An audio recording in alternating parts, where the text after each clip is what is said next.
E aí, como você tá se sentindo hoje? Meu nome é Letícia e hoje a gente vai fazer uma análise do personagem Coringa. Mas eu já quero dizer que essa não é uma crítica do filme. Eu não vou fazer aqui uma análise técnica do filme e a minha intenção é falar sobre o personagem, as suas motivações, os seus objetivos e principalmente os aspectos importantes da sua vida.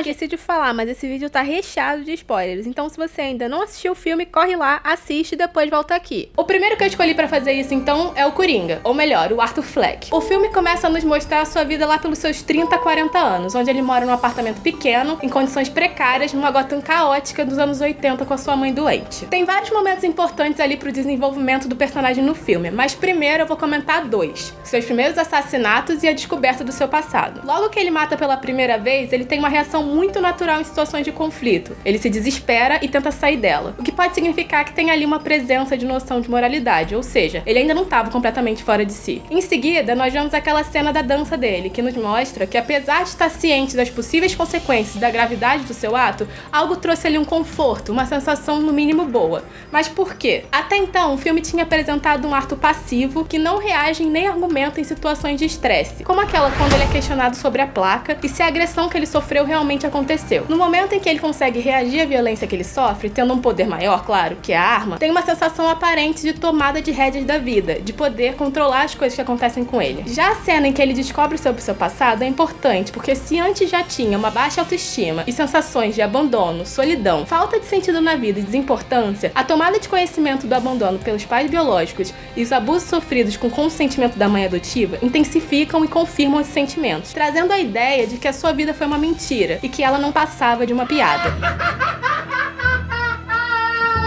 Que torna a violência, a qual ele já está acostumado desde muito pequeno, também uma piada. Nessa cena fica mais clara também a relação que o Arthur tem com a mãe. Já dava pra entender que ele tinha uma relação de dependência da parte da Penny, já que ela aparentemente não sai de casa, tendo seus únicos meios de contato com o mundo externo seu filho e a televisão. Como o Arthur nos diz em seu devaneio sobre o talk show do Murray, ele é o homem da casa, que implica, aparentemente, em uma responsabilidade desde jovem com relação à sua mãe doente. Mas o que mais me chamou a atenção nisso foi o diagnóstico da mãe: psicose delirante e transtorno de personalidade narcisista. De forma simples, na psicose delirante a pessoa desenvolve um sistema delirante duradouro, inabalável, com um contexto lógico, organizado, tem clareza e uma ordem de pensamento, da vontade e da ação. Já no distúrbio narcisista, a pessoa apresenta um padrão difuso de grandiosidade, podendo ser expresso nas fantasias ou no comportamento. Ela tem ali a necessidade de ser admirada e apresenta falta de empatia. 4 aspectos são mais importantes para serem pensados com relação à história. Pessoas com esse transtorno demandam admiração excessiva, exploram outras em relações interpessoais, se preocupam com fantasias de poder, beleza ou amor ideal. E mais uma vez, falta empatia a elas. Mas o que tem a ver esse background da mãe com o desenvolvimento do Arthur e, consequentemente, com a persona Coringa? No filme, Penny diz algo ao Arthur. Posteriormente, a gente consegue ver que não é verdade. Ela diz que o Thomas Wayne é o seu pai. E até passa um tempo apegado a isso e confronta ele. Essa cena mostra que foi um momento tenso. Ela não falou deliberadamente. Foi confrontada depois de 30 anos escondendo esse fato. Ou seja, pra ela, aquilo era uma verdade que precisava ser escondida.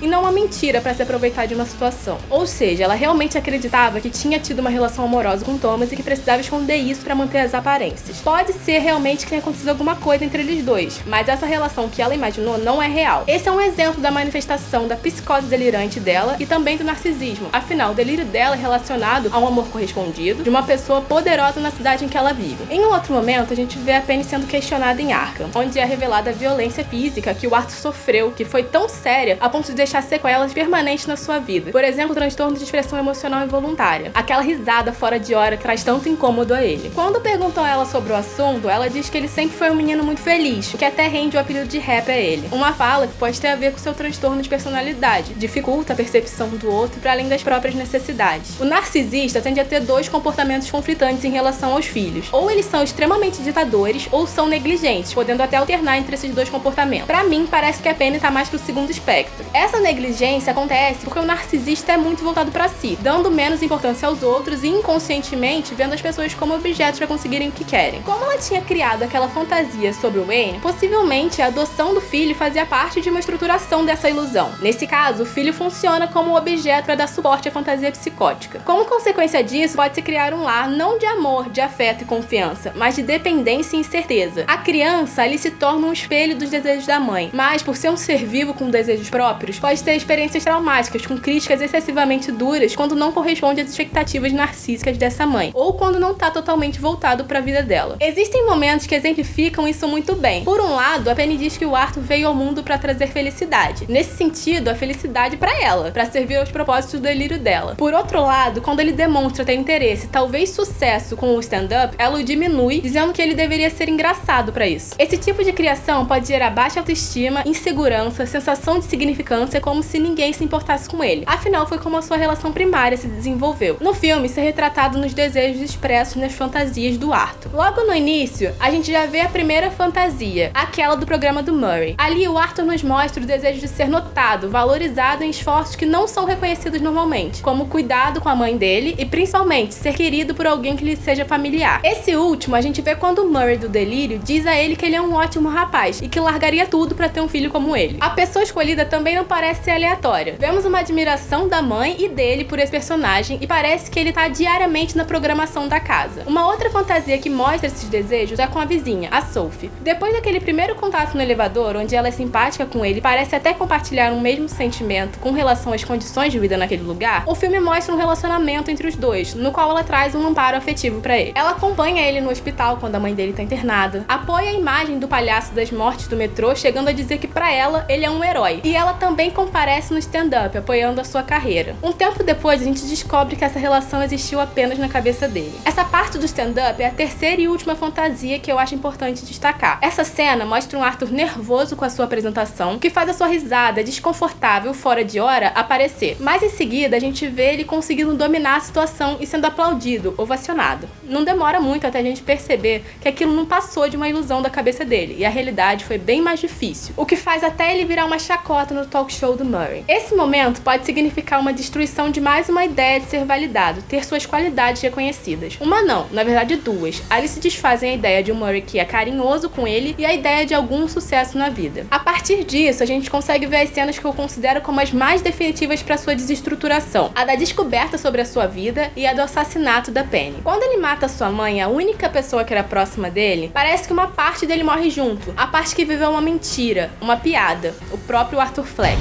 Murray, one small thing. Yeah. When you bring me out, can you introduce me as Joker?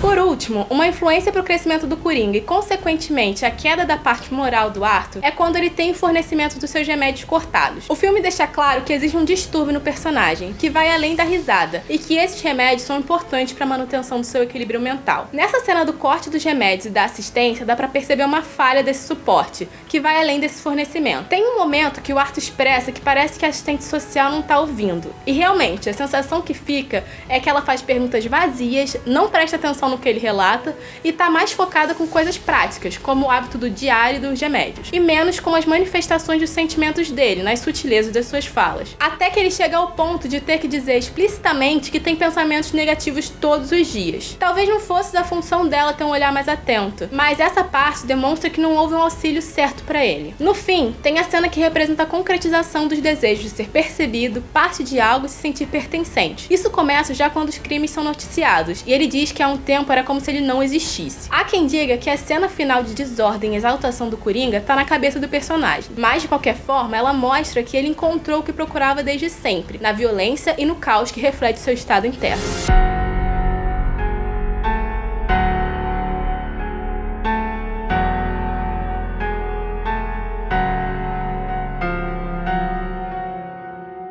Mas e você, o que achou disso tudo? Tem muitas outras coisas que a gente poderia falar sobre o Coringa, então comenta aqui embaixo a sua opinião. E se você gostou desse vídeo e quer ver mais conteúdos como esse, deixa o seu like e se inscreve no canal. E me diz, qual outro personagem você gostaria de ver no canal? Obrigada por ter assistido até aqui, te vejo no próximo vídeo.